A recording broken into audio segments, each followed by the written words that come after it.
Dinosaurs are often remembered as mighty meat eaters or massive plant eaters, giants that towered over their prey and each other. But these memories of dinosaurs might be misleading. The vast majority of dinosaurs were actually about the size of an average person, if not smaller. And even those giant ones probably didn't look like the exaggerated versions we sometimes see in popular culture. Even more surprisingly, some of them might have been the original Mr. Moms, at least when it came to taking care of their kids. Hi, it's me and welcome to this channel. Today we're going to talk about whether dinosaurs could be the original nurturers. A new paper published in the journal PNAS reports an exciting find from Patagonia, Argentina. The fossil of a dinosaur from around 200 million years ago called Eoraptor, which means dawn hunter, was found with what could be the oldest evidence for parental care ever. Eoraptor was a type of meat-eating dinosaur called a theropod. Theropods include everything from small, agile predators to the gigantic, terrifying Tyrannosaurus rex. These animals walked on two legs and had feathers. While most people think of T-Rex when they hear the word theropod, the group actually includes lots of species of different sizes. In fact, some theropods were less than 3 feet long. The recently discovered specimen is a relatively complete skeleton, including the skull, and was given the nickname Evie. It was found preserved in an area known as the Isigualasto Formation.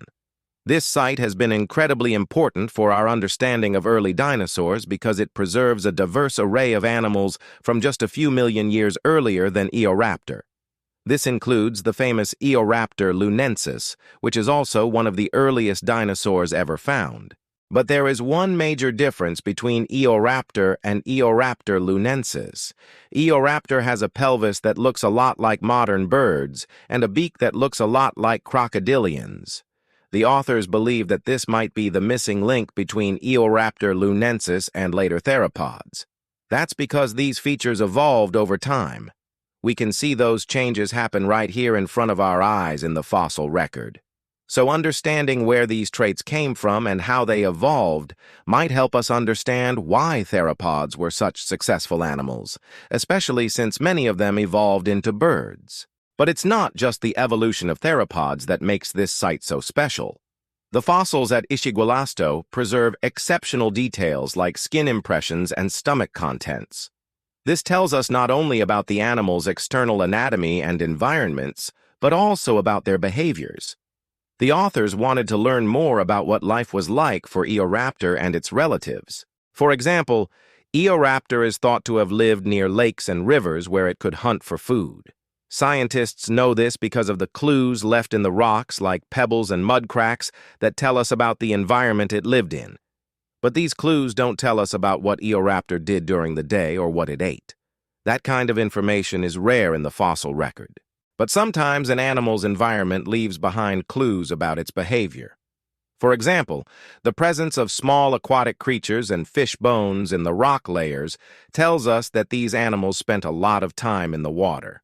Studying all of these clues together helps us piece together what life was like hundreds of millions of years ago.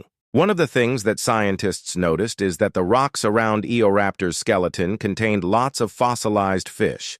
Not only does this tell us about the environment that Eoraptor lived in, but it can also tell us about what it ate. Fish are a great source of nutrients and a lot of energy, and some theropods specialized in eating them. You can even see scars on their jaws from the suction cups of the fish they ate. Scientists know that fish make up a big part of Eoraptor's diet because they were found with bony plates called neurocranes, which form the back part of the skull. These plates have large openings called fontanelles, which are present in young animals that are still growing. Many adult fish, including lungfish, also have these features, but they are much rarer than in young fish. This suggests that Eoraptor regularly ate fish, especially young small fish. This isn't the only evidence for fish on the menu. Scientists also found fossilized otoliths in the rocks. Otolith are small calcium carbonate structures in a fish's inner ear that help with balance. They are incredibly common in the fossil record and often the only part of a fish that fossilizes. Their presence suggests that Eoraptor really did live in a watery environment full of fish. It's not just the environment. Scientists also found fish scales and even teeth embedded in the bones of Eoraptor's skull. This would be similar to finding a fish bone in your pet's teeth. The tooth is a coprolith, a fossilized piece of poop. It belonged to a fish called a semionotus, and the scat was likely deposited there after Eoraptor killed and ate the fish. Not only does this tell us that Eoraptor regularly ate fish, but it also tells us that it probably ate them whole. If it had eaten the fish's flesh and discarded the rest, we should find more fossilized fish remains without teeth. But the presence of a coprolite with teeth suggests that Eoraptor was eating them whole. The scat also tells us something else. Animals today that eat mostly fish tend to swallow air while feeding underwater. When they eat quickly, that air gets trapped in their stomachs and makes its way into their intestines before being expelled as gas. The coprolite has bacteria and other microfossils inside of it that suggest that Eoraptor had swallowed air while eating fish. This means that Eoraptor likely spent a lot of its time looking for fish in the water. So far, we've talked about a lot of evidence left behind by Eoraptor's prey, but now it's time to talk about the predator. As we mentioned, Eoraptor was a carnivore, but scientists don't know exactly what its diet consisted of. Studying the shape of its teeth and skull can tell us a lot about its diet. Its teeth were sharp and serrated like a shark's, perfect for slicing through flesh. They were also conical, which is typical of animals that eat meat.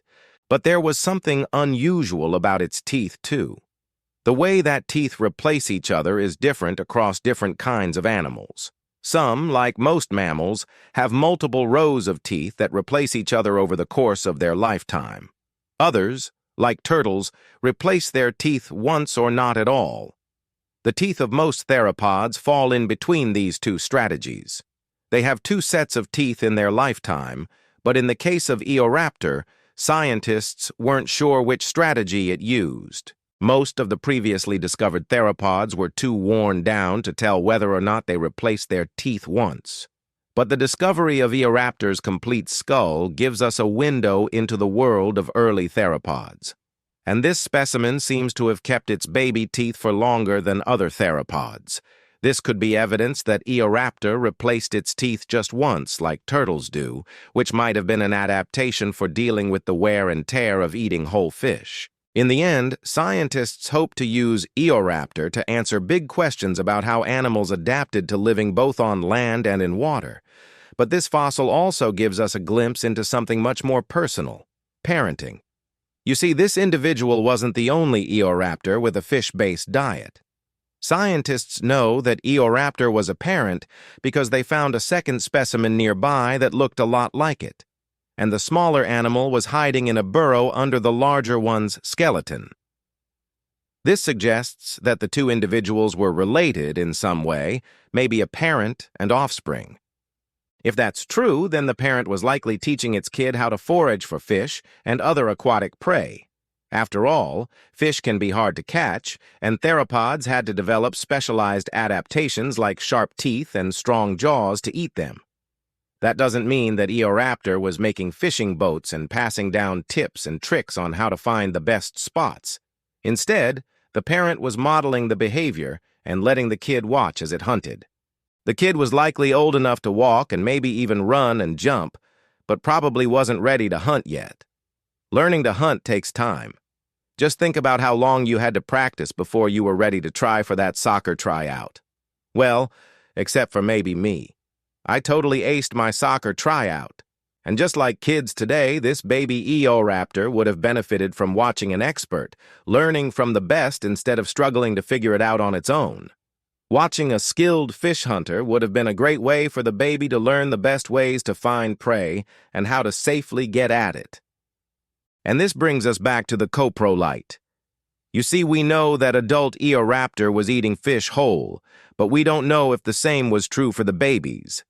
Eating fish whole can be risky for young animals. If they accidentally swallow a bone, it could get stuck in their throats or injure their guts. And even though adult Eoraptor had adaptations that allowed them to swallow fish whole, it's unclear whether their kids had these adaptations or not. But the coprolite found with the adult Eoraptor contains fish bones. Did the young Eoraptor also eat fish whole? Maybe.